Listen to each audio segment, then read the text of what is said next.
वटकपुर नाम के गांव के पास एक घना जंगल था। उस जंगल में एक खतरनाक चुड़ैल रहा करती थी। उस चुड़ैल के पास एक मुर्गी थी। उस मुर्गी में चुड़ैल की जान बसती थी।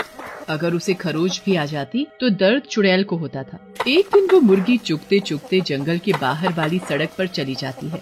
तभी सामने से एक साइकिल सवार नशे में धुत चला आ रहा था। उसने अचानक उस मुर्गी पर साइकिल चढ़ा दी। मुर्गी तड़पने लगी। नहीं, नहीं, ये नहीं हो सकता। मेरी मुर्गी को कुछ नहीं हो सकता। मैं वापस आऊंगी, जरूर आऊंगी। जिसने भी मेरी मुर्गी को मारा मैं उसे नहीं छोड़ूंगी। इतना बोलकर मुर्गी और चुड़ैल दोनों मर जाते हैं। पर मरते मरते मुर्गी 3 अंडे दे जाती है। सड़क के बीचों बीच अब वो 3 अंडे रखे थे। सुबह के समय जगन अपनी बैलगाड़ी में बैठकर वहाँ से जा रहा होता है। तभी उसकी नजर उन 3 अंडों पर पड़ती है। ये तो अंडे हैं। बीच रास्ते में किसने रखे होंगे ये अंडे? देखने में कुछ अजीब से हैं ये। कौन पक्षी के होंगे ये अंडे? कुछ समझ नहीं आ रहा। इन अंडों से बच्चे बाहर निकलेंगे तभी पता चलेगा इन अंडों के बारे में। क्यों ना मैं इन्हें उठाकर अपने घर ले जाऊं। इनसे जो भी पक्षी बाहर आएगा मैं उसे ऊंचे दामों में बेच सकता हूँ। हाँ, ये ठीक रहेगा। जगन उन सभी अंडों को उठाकर अपनी बैलगाड़ी में रख लेता है। घर पहुँचते ही वो उन अंडों को अपनी पत्नी गौरी को संभाल कर रखने के लिए दे देता है। आधी रात को वो अंडे बहुत बड़े हो जाते हैं। सुबह जब गौरी की नजर उन अंडों पर पड़ती है तो उसकी चीख निकल जाती है। ये अंडे कल तक तो इतने से थे, पर एक ही रात में उतने बड़े कैसे हो सकते हैं? सुनो जी, जल्दी आओ यहाँ, देखो तो जरा। जगन दौड़ता हुआ आता है और वो भी हैरान रह जाता है उन अंडों को देखकर। आए, ये तो बहुत ही बड़े हो गए एक ही रात में। मुझे तो लगता है कि ये अंडे कोई मामूली अंडे नहीं है। ये कोई जादुई अंडे हैं। जरूर इनके अंदर कोई खास पक्षी निकलेगा। हाँ। जैसे ही जगन और उसकी पत्नी उन अंडों को हाथ लगाते हैं वो तीनों अंडे तभी फूट जाते हैं। फूटते ही उनमें से 3 चुड़ैल बाहर आती हैं। इसमें से पक्षी नहीं, इसमें से तो चुड़ैल बाहर निकल कर आई है, वो भी 3-3। हे भगवान, मैं ये क्या आफत उठा लाया। अब हमारा क्या होगा? बचा ले हमें इन चुड़ैलों से। बहुत दिनों से बंद थी हम इसमें। अभी हम सब बहुत कमजोर हैं। ताकत लाने के लिए हमें इन दोनों को खाना ही होगा और फिर धीरे धीरे हम पूरे गांव को खा जाएंगे। तीनों चुड़ैल गौरी और जगन के शरीर का पूरा मांस नोच नोच कर खा जाती हैं और हड्डियां वहीं फेंक देती हैं। तुम लोग खाने के चक्कर में कहीं बदला मत भूल जाना। जिसने मेरी प्यारी मुर्गी को मारा मैं उसे कच्चा चबा जाऊंगी। तभी तीनों चुड़ैल उन अंडों में वापस छुपकर बैठ जाती हैं। तीनों अंडे फिर से छोटे हो जाते हैं और रमन की मुर्गियों के अंडों के बीच पहुंच जाते हैं। थोड़ी ही देर में वहाँ रमन की पत्नी ललिता आती है सभी अंडे उठाने। ये क्या, अभी थोड़ी देर पहले तो यहाँ 8 अंडे थे और अब 11 कैसे हो गए? मैं भी क्या सोचने लगी। ये तो अच्छी बात है, अंडे बढ़े ही हैं, घटे तो नहीं। ललिता एक एक करके सभी अंडे उठाकर टोकरे में रख देती है और उस टोकरे को उठाकर रसोई घर में। अगले दिन वो 3 अंडे बहुत बड़े हो जाते हैं। हाय दैया, इतने बड़े अंडे! सुनो जी, जरा रसोई घर में तो आइए जल्दी। ललिता की आवाज सुन उसका पति किशनलाल दौड़ा चला आता है। अरे क्या हुआ? ऐसे आवाज क्यों दी? ठीक तो हो ना तुम? मैं ठीक हूँ, जरा उधर देखो उधर। कल वो अंडे इतने से थे और आज इतने बड़े। ये अंडे ही हैं या कुछ और? नहीं, ये तो वाकई बहुत बड़े बड़े अंडे हैं। मुझे तो लगता है इनसे जो मुर्गी निकलेगी वो भी इतनी ही बड़ी होगी जितने बड़े ये अंडे हैं। अब मुझसे सब्र नहीं होता। मुझे बड़ी मुर्गी देखनी है। मैंने कभी नहीं देखी इतनी बड़ी मुर्गी। ललिता और किशनलाल उन तीनों अंडों को तोड़ देते हैं। तीनों अंडों के टूटते ही उनसे चुड़ैल बाहर आ जाती है और किशनलाल की गर्दन पकड़ लेती है। चुड़ैल, चुड़ैल, कोई बचाओ, यहाँ चुड़ैल है।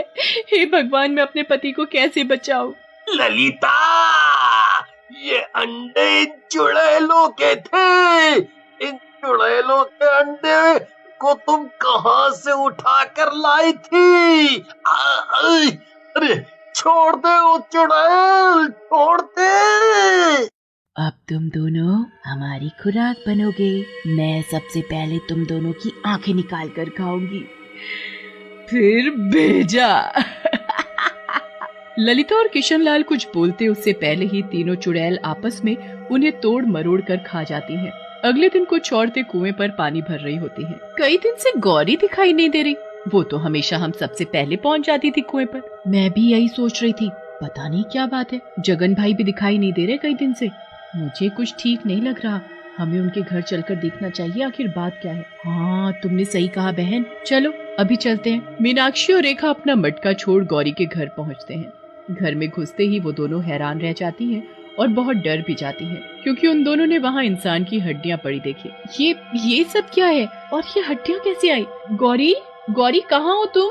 ये तुम्हारे घर में क्या हो रहा है? जल्दी आओ। मैंने पूरा घर अच्छे से देख लिया, पर गौरी और जगन भाई कहीं नहीं दिखे। इसका तो ये मतलब है कि उन दोनों को किसी ने मार डाला है। शायद ये हड्डियाँ उन्हीं की हैं। ओह, इतनी बेरहमी से कौन मार सकता है इन्हें? जिसने भी मारा है इन्हें, ये उसने अच्छा नहीं किया। उसे तो सजा मिलनी चाहिए। हमें अभी सबको बताना होगा। चलो जल्दी। मीनाक्षी और रेखा पूरे गांव को इकट्ठा कर लेती हैं और उन सबको वो बताती हैं जो उन्होंने गौरी के घर में देखा। सबने देखा फिर उन हड्डियों को वहाँ पड़े हुए। गांव वाले आपस में बात कर ही रहे होते हैं, तभी चंदू हाफता हुआ आता है वहाँ। वो वहाँ किशनलाल के घर। क्या हुआ? आगे भी कुछ बोलोगे? हाँ, क्या हुआ किशनलाल को? ठीक तो है ना वो? मैं अभी उसके घर से ही आ रहा हूँ। वहाँ मैंने इंसानों की हड्डियाँ पड़ी देखी। मैंने किशनलाल और उसकी पत्नी को बहुत आवाजें लगाई, पर वो मुझे कहीं नहीं दिखे। ऐसा कौन है जो हमारी पीठ पीछे ये सब कर रहा है? वो हमारे गांव के लोगों को बेरहमी से मार रहा है। हड्डियाँ देखकर तो ये लगता है जैसे किसी ने उन्हें नोच नोच कर खाया हो।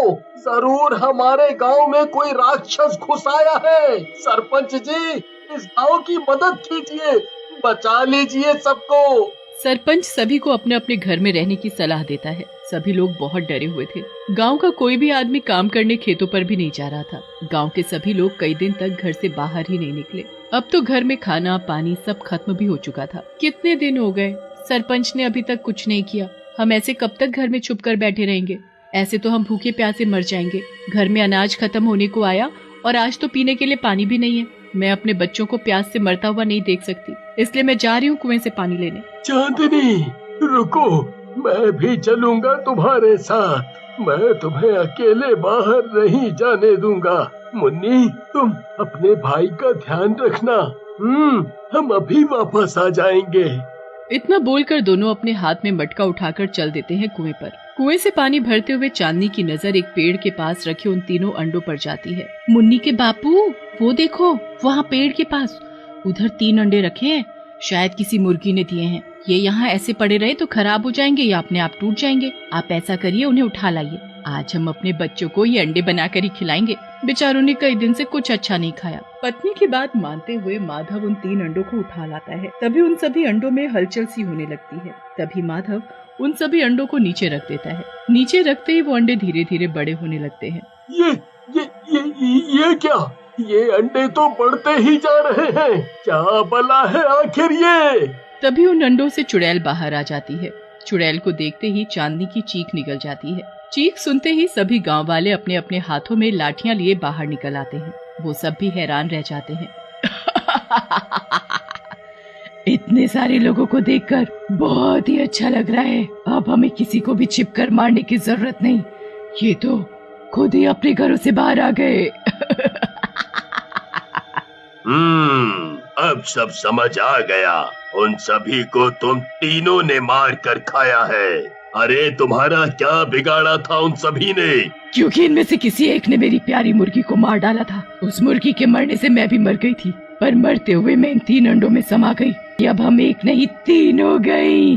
तभी तीनों चुड़ैल अपने हाथ में एक एक आदमी को पकड़ लेती हैं। तभी पीछे से मंदिर का पंडित आकर उन सभी चुड़ैलों पर मंत्र के साथ गंगा जल का छिड़काव कर देता है। गंगा जल की छींट पड़ते ही तीनों चुड़ैल गायब हो जाती हैं। मैंने गंगा जल छिड़क कर बस उसे मुक्ति दिलाई है। पंडित की समझदारी की वजह से पूरे गांव की जान बच जाती है।